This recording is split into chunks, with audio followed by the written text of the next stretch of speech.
Afin de mieux comprendre l'état des microbrasseries actuellement, nous avons interviewé deux brasseries différentes afin de connaître leur point de vue sur la situation.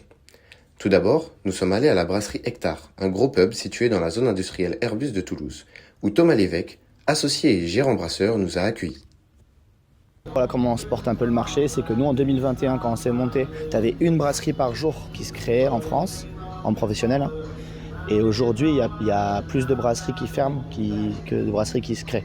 Donc en fait, le marché il s'est hyper densifié, ce qui est cool parce que du coup, ça fait un paysage brassicole hyper varié. Mais le problème, c'est surtout d'arriver à vendre de la bière. En gros, il y a de plus en plus de bonnes bières, il y a de plus en plus de gens qui savent faire de la très bonne bière. Mais en gros, le plus dur, c'est de la vendre parce que le marché, en gros, tu as les indus qui commencent un peu à copier le craft en faisant des IPA et tout. Bon, c'est pas au niveau de l'artisanal, mais ça reste quand même une alternative pour quelqu'un de lambda, quoi. Il n'y a pas qu'en ce point que les brasseries industrielles sont un problème.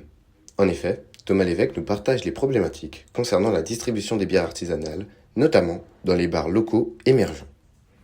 Par exemple, tu montes ton bar, t'as Crow ou Henken qui vient te voir et qui te dit ok, mais moi je vais te donner un coup de pouce pour ton départ, je te paye la tireuse, je te refais l'entretien du matos, je te paye des tables, je te paye des parasols. Toi, t'arrives, tu montes ton bar, tu vois qu'il y a une liste comme as de choses à acheter, tu commences à flipper, tu te dis ok, pourquoi pas.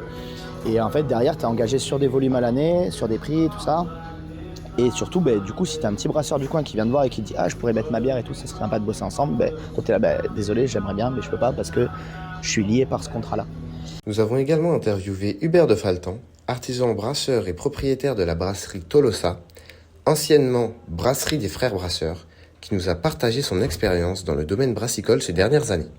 Depuis, vous êtes content de votre choix Dur, difficile, on enchaîne les crises depuis le Covid 2020-2021, la crise énergétique qui fait que la facture d'électricité a été multipliée par 9.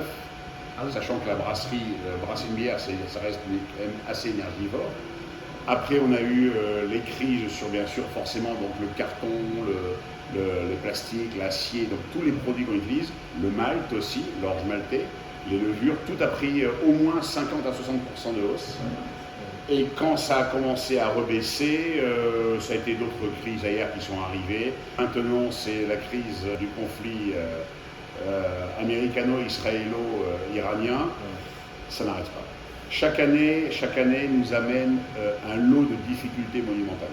Ce lot de difficultés nous a amené à poser à notre intervenant la question suivante. Quel est l'état des microbrasseries à Toulouse ces dernières années ? Je vais prendre sur le cas de Toulouse, au mois de mars-avril, deux brasseries ont été en liquidation judiciaire. Elles ne sont même pas passées par la case redressement, c'est liquidation directe. Et en tout, ça fait en 2 ans 4 brasseries autour de Toulouse qui ferment leurs portes. Enfin, nous avons demandé à notre intervenant de nous préciser en quoi ces crises impactent le domaine brassicole. La bière est un achat plaisir. Oui. En phase de crise, quand vous allez dans votre magasin faire le plein pour la semaine, vous allez d'abord, quand vous mettez 100 € de carburant en plus par mois dans votre réservoir, vous ne les mettez pas dans la nourriture. On le sait, ça se passe comme ça. Donc vous allez acheter du pain, des pâtes, du sucre, enfin tout ce qu'il faut, de nourriture de base. Mais la nourriture plaisir, peut-être vous en achèterez, mais beaucoup moins.